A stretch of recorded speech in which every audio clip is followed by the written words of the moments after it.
हरे कृष्णा, आप सभी का दिन शुभ और मंगलमय हो। आज से वैशाख मास प्रारंभ हो रहा है और हमारे चैनल पर हर दिन नियम से वैशाख मास महात्म की कथाएं सुनाई जाएंगी। आज के अध्याय का शुभारंभ करते हैं। वैशाख मास में आप कौन कौन से नियम प्रारंभ कर सकते हैं, इसके अलावा तुलसी जी सिंचन और पूजन करने का जो नियम और महत्व है उसके बारे में आप इस वीडियो के लास्ट में जानेंगे। हो सके तो आज की इस कथा को लास्ट तक जरूर सुनिएगा। वैशाख मास महात्म्य अध्याय 1। सूत जी कहते हैं, राजा अम्बरीश ने परमेष्ठी ब्रह्मा के पुत्र देवर्षि नारद से पुण्यमय वैशाख मास का महात्म्य इस प्रकार पूछा। ब्रह्मन, मैंने आपसे सभी महीनों का महात्म्य सुना। उस समय आपने ये कहा था कि सब महीनों में वैशाख मास श्रेष्ठ है। भगवान नारायण, नरश्रेष्ठ नर, देवी सरस्वती तथा महर्षि वेदव्यास को नमस्कार करके भगवान की विजय कथा से परिपूर्ण इतिहास पुराण आदि का पाठ करना चाहिए। सूची कहते हैं, राजा अम्बरीश ने परमेष्ठी ब्रह्मा के पुत्र देवर्षि नारद से पुण्यमय वैशाख मास का महात्म्य इस प्रकार पूछा। ब्रह्मन, मैंने आपसे सभी महीनों का महात्म्य सुना। उस समय आपने ये कहा था कि सब महीनों में वैशाख मास श्रेष्ठ है। इसलिए ये बताने की कृपा करें कि वैशाख मास क्यों भगवान विष्णु को प्रिय है और उस समय कौन कौन से धर्म भगवान विष्णु के लिए प्रीतिकारक है।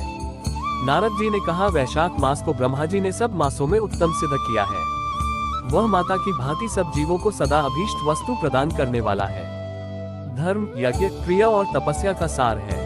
संपूर्ण देवताओं द्वारा पूजित है। जैसे विद्याओं में वेद विद्या, मंत्रों में प्रणव, वृक्षों में कल्प वृक्ष, धेनुओं में कामधेनु, देवताओं में विष्णु, वर्णों में ब्राह्मण, प्रिय वस्तुओं में प्राण, नदियों में गंगा जी, तेजों में सूर्य, अस्त्र शस्त्र में चक्र, धातुओं में सुवर्ण, वैष्णवों में शिव तथा रत्नों में कौस्तुभमणि है। उसी प्रकार धमक साधन भूत महीनों में वैशाख मास सबसे उत्तम है। संसार में इसके समान भगवान विष्णु को प्रसन्न करने वाला दूसरा कोई मास नहीं है। जो वैशाख मास में सूर्योदय से पहले स्नान करता है उससे भगवान विष्णु निरंतर प्रीति करते हैं। पाप तभी तक गरजते हैं जब तक जीव वैशाख मास में प्रातः काल जल में स्नान नहीं करता। राजन, वैशाख के महीने में सब तीर्थ आदि देवता तीर्थ के अतिरिक्त बाहर के जल में भी सदैव स्थित रहते हैं। भगवान विष्णु की आज्ञा से मनुष्यों का कल्याण करने के लिए वे सूर्योदय से लेकर 6 दिन के भीतर तक वहां मौजूद रहते हैं। वैशाख के समान कोई मास नहीं है, सत्ययुग के समान कोई युग नहीं है, वेद के समान कोई शास्त्र नहीं है और गंगा जी के समान कोई तीर्थ नहीं है। जल के समान दान नहीं है, खेती के समान धन नहीं है और जीवन से बढ़कर कोई लाभ नहीं है। उपवास के समान कोई तप नहीं, दान से बढ़कर कोई सुख नहीं, दया के समान धर्म नहीं, धर्म के समान मित्र नहीं, सत्य के समान यश नहीं, आरोग्य के समान उन्नति नहीं, भगवान विष्णु से बढ़कर कोई रक्षक नहीं और वैशाख मास के समान संसार में कोई पवित्र मास नहीं है। ऐसा विद्वान पुरुषों का मत है। वैशाख श्रेष्ठ मास है। शेषशायी भगवान विष्णु को सदा प्रिय है। सब दानों से जो पुण्य होता है, सब तीर्थों में जो फल होता है, उसी को वैशाख मास में मनुष्य केवल जलदान करके प्राप्त कर लेता है। जो जलदान में असमर्थ है, ऐसे ऐश्वर्य की अभिलाषा रखने वाले पुरुष को उचित है कि वह दूसरे को प्रबोध करे, दूसरे को जलदान का महत्व समझावे। ये सब दानों से बढ़कर हितकारी है।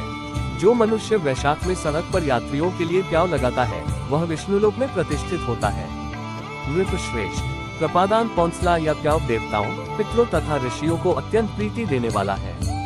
जिसने प्याव लगाकर रास्ते के थके मांदे मनुष्यों को संतुष्ट किया है, उसने ब्रह्मा, विष्णु और शिव आदि देवताओं को संतुष्ट कर लिया है।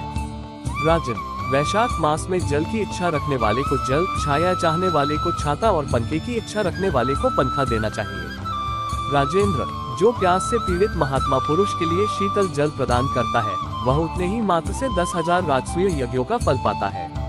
भूख और परिश्रम से पीड़ित ब्राह्मण को जो पंखा डुलाकर हवा करता है, वह उतने ही मात्र से निष्पाप होकर भगवान का पार्षद हो जाता है। जो मार्ग से थके हुए श्रेष्ठ द्विज को वस्त्र से भी हवा करता है, वह उतने से ही मुक्त हो भगवान विष्णु का सायुज्य प्राप्त कर लेता है। जो शुद्ध चित्त से ताड़ का पंखा देता है, वह सब पापों का नाश करके ब्रह्मलोक को जाता है। जो विष्णु प्रिय वैशाख मास में पादुका दान करता है, वह यमदूतों का तिरस्कार करके विष्णुलोक में जाता है। जो मार्ग में अनाथों के ठहरने लिए विश्रामशाला बनवाता है, उसके पुण्य फल का वर्णन किया नहीं जा सकता। मध्याह्न में आए हुए ब्राह्मण अतिथि को यदि कोई भोजन दे तो उसके फल का अंत नहीं है। राजन, अन्नदान मनुष्यों को तत्काल तृप्त करने वाला है, इसलिए संसार में अन्न के समान कोई दान नहीं है। जो मनुष्य मार्ग के थके हुए ब्राह्मण के लिए आश्रय देता है, उसके पुण्यफल का वर्णन किया नहीं जा सकता। भूपाल, जो अन्नदाता है, वो माता पिता आदि का भी विस्मरण करा देता है। इसलिए तीनों लोकों के निवासी अन्नदान की ही प्रशंसा करते हैं। माता और पिता केवल जन्म के हेतु पर जो अन्न देकर पालन करता है, मनीषी पुरुष इस लोक में उसी को पिता कहते हैं।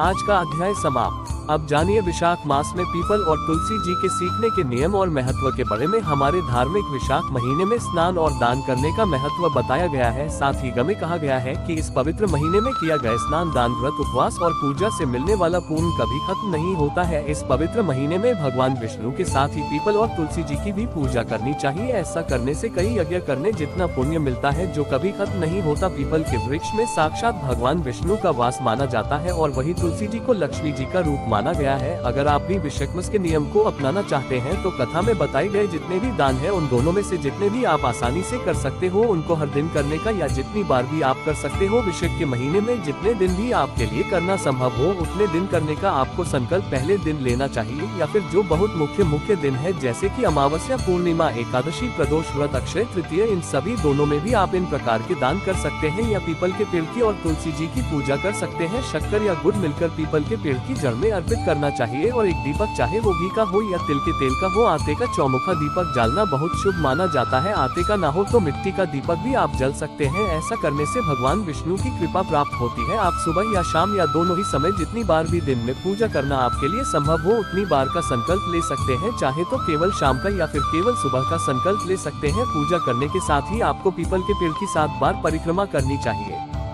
वीडियो अच्छी लगी हो तो प्लीज लाइक जरूर कीजिएगा।